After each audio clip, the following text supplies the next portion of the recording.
नमस्कार दोस्तों, मैं हरिकेश यादव। आज मेरे स्टूडियो में विपिन यादव जी हैं जो सर्वज्ञ भूषण और निर्मोही सर के सौजन्य में की छत्रछाया में अध्ययन करते हैं। आज वह उत्तर रामचरितम महाकवि भवभूति का प्रसिद्ध संस्कृत नाटक है, जिसके 7 अंकों में राम के उत्तर जीवन की कथा है का कुछ श्लोक आपको सुनाएंगे और वो छंदों का प्रयोग करते हुए श्लोक सुनाएंगे। किसी साधारण श्लोक की तरह से नहीं पढ़ेंगे इसे, ये छंदों को व्याख्यायित करते हुए आपको सुनाएंगे। क्योंकि भवभूति एक सफल नाटककार हैं, उत्तर रामचरितम में उन्होंने ऐसे नायक से संबंधित इतिवृत्ति का चयन किया है जो भारतीय संस्कृति की आत्मा है। इस कथानक का आकर्षण भारत के साथ साथ विदेशी जनमानस में भी सदा से रहा है और रहेगा। अपनी लेखनी चातुर्य से कवि ने राम के पत्नी परित्याग रूपी चरित्र के दोष को सदा के लिए दूर कर दिया। साथ ही सीता को वनवास देने वाले राम का रुदन दिखाकर कवि ने सीता के अपमानित तथा दुख से भरे हृदय को बहुत शांत किया है। साहित्य शास्त्र में जहाँ नाटकों में श्रृंगार और वीर रस की प्रधानता का विधान है, वहीं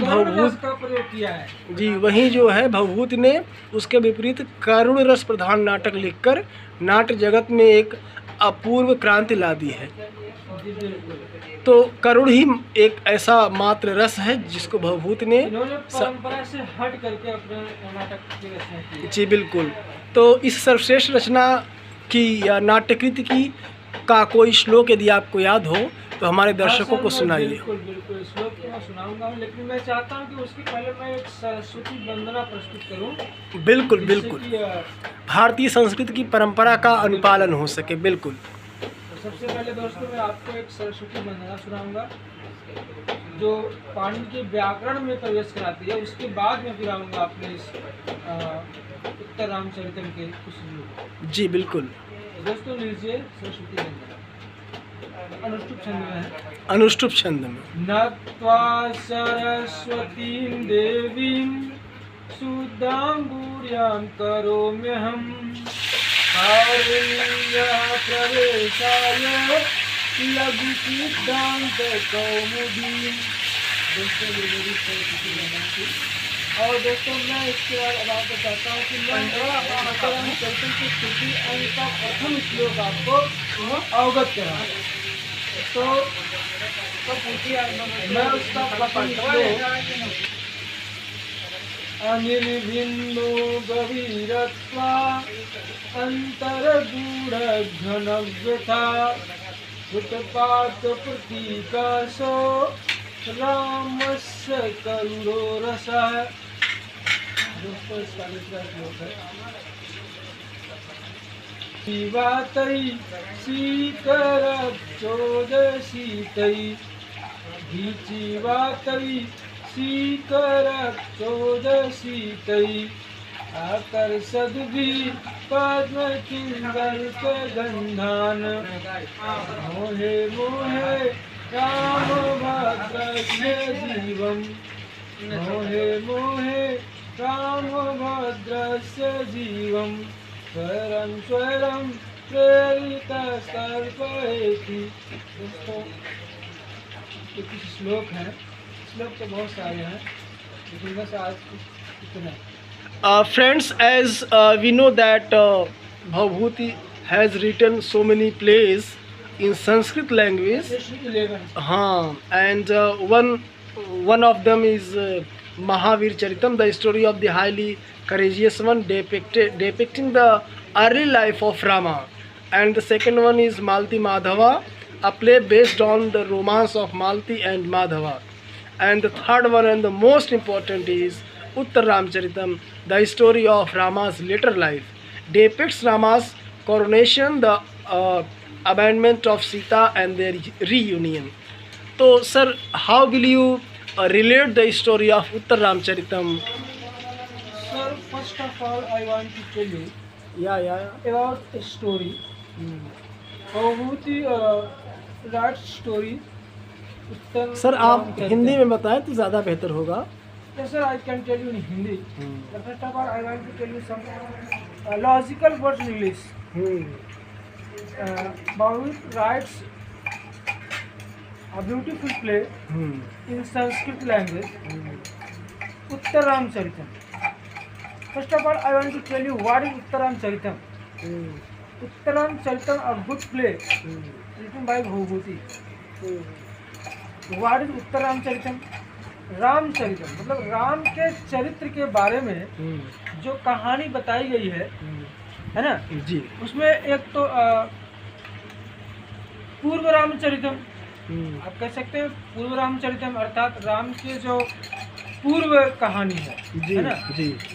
जैसे कि राम का पैदा होना जी, राम का शिक्षा ग्रहण करने के लिए वनवास मतलब जंगल में जाना, उसके बाद राजा दशरथ के आज्ञानुसार वनवास काटना, रावण वध करना, उसके बाद पुनः अयोध्या वापस लौटना, ये सब उनका पूर्व चरित्र है। किंतु जब वो पुनः वापस आ जाते हैं और उसके बाद जब वो राजा बन जाते हैं, उसके बाद जब वो सीता जी का परित्याग कर देते हैं, है ना, तो ये चीज़ भभूति जी को बिल्कुल पसंद नहीं आई। जी बिल्कुल बिल्कुल। उन्होंने इस पर एक नाटक की रचना की जिसका नाम है उत्तर रामचरितम। अच्छा, ऐसा माना रामचरितम जो नाटक है जी जी, उसमें इन्होंने राम जी के उत्तर चरित्र का वर्णन किया है ना, जी। बाद वाले चरित्र का वर्णन किया है, जिसमें सीता जी गर्भवती होती हैं और समाज में तमाम प्रकार के लोकापवाद फैल गए कि वो तो उनके यहाँ रावण के यहाँ रही है, ऐसा है वैसा है। तो इस प्रकार से लोग जो है कहने लगते हैं और राम भयभीत हो जाते हैं और लोगों के भय के कारण राम सीता जी का परित्याग कर देते हैं। अच्छा, उत्तर रामचरितम में प्रेम का जैसा शुद्ध रूप देखने को मिलता है वैसा अन्य कवियों की कृतियों में दुर्लभ है। कवि ने इस नाटक के माध्यम से राजा का वह आदर्श रूप प्रस्तुत किया है जो स्वार्थ और त्याग की मूर्ति है तथा प्रजा रंजन ही जिसका प्रधान धर्म रहा है। प्रजा सुख के लिए प्राण प्रिया पत्नी का भी परित्याग करने में जिसे कोई हिचक नहीं है। तो इस पर आप क्या बोलना चाहेंगे? सर देखिए, उत्तरम चरितम का महत्व अन्य नाटकों से कुछ हटकर, क्योंकि इन्होंने परंपरा से विरुद्ध जाकर के किसी नाटक की रचना की है, बिल्कुल अलग होगा ही। इसमें इन्होंने राम के करुण रस का वर्णन किया है और जब सीता जी का परित्याग कर देते हैं, लक्ष्मण सीता को लेकर जंगल में जाते हैं उनको छोड़ने के लिए, तो वाल्मीकि के आश्रम के निकट ही उनको छोड़ देते हैं ताकि वो टहलते घूमते वाल्मीकि के आश्रम में चली जाएं और उनको एक सहयोग मिल सके। लक्ष्मण इस दृष्टिकोण से सीता का परित्याग करते हैं, लेकिन जैसे ही लक्ष्मण सीता का परित्याग करते हैं, वहाँ पे छोड़ते हैं जंगल में, तो उसके बाद क्या होता है सर ना, सीता जी को प्रसव पीड़ा उत्पन्न हो जाती है। गर्भ से तो थी ही वो पहले ही। जब उनको प्रसव पीड़ा उत्पन्न हो जाती है तो वो उनको कुछ समझ में नहीं आता, वो जो है भागीरथी में अपने आप को निक्षिप्त होती, अपने आप को छोड़ देती है गंगा जी में। जी जी, वो कूद जाती है। जी जी। जब वो गंगा जी में कूद जाती है तो गंगा जी का उनका पहले से ही मतलब वो था, क्योंकि गंगा धरती पर ही प्रवाहित होती है, जी जी, है ना। और सीता जी धरती से ही उत्पन्न हुई है यज्ञ के द्वारा, है ना। जब जनक जो होते हैं वो हल चलाते हैं, उसके बाद सीता माता धरती से पैदा होती हैं, तो कह सकते हैं कि वो एक धरती पुत्री ही है और गंगा माँ धरती पर ही बहती हैं, तो कह सकते हैं कि धरती और गंगा माँ बहन है ना। एक तरह से उनकी मौसी हुई और अपने एक प्रकार से वो माँ के पास ही जाती हैं। जब वो माँ के पास जाती हैं तो उस समय उनको 2 पुत्र पैदा होते हैं, लव और कुश। और गंगा माँ क्या करती हैं, उनको रसातल में लेके चली जाती है ना सर जी। मतलब धरती माँ के पास लेके जाती हैं और जब पुत्र पैदा हो जाते हैं तो उसके बाद गंगा माँ फिर इन दोनों पुत्रों को वाल्मीकि महर्षि को सौंप देती है, जिससे वो इनका ठीक से इनकी पढ़ाई लिखाई करवा सके। मतलब इनका कह सकते हैं कि एक प्रकार से एडमिशन हो जाता है वाल्मीकि के यहाँ। जी जी, गंगा जी वहीं रहती हैं जी, है ना।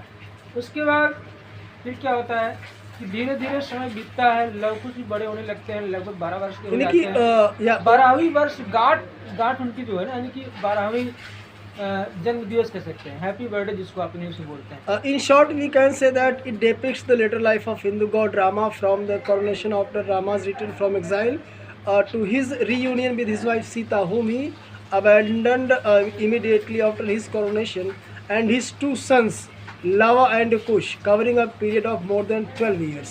जी जी। एंड ओके सर, बहुत अच्छा लगा आपने इतना बखूबी और बेहतरीन तरीके से बताया। और सर इसमें क्या है ना, देखिए कि उसी में जो है लवकुश की 12 जीवित करती है। चलिए सर, बहुत बहुत धन्यवाद आपको, आप मेरी स्टूडियो में आए।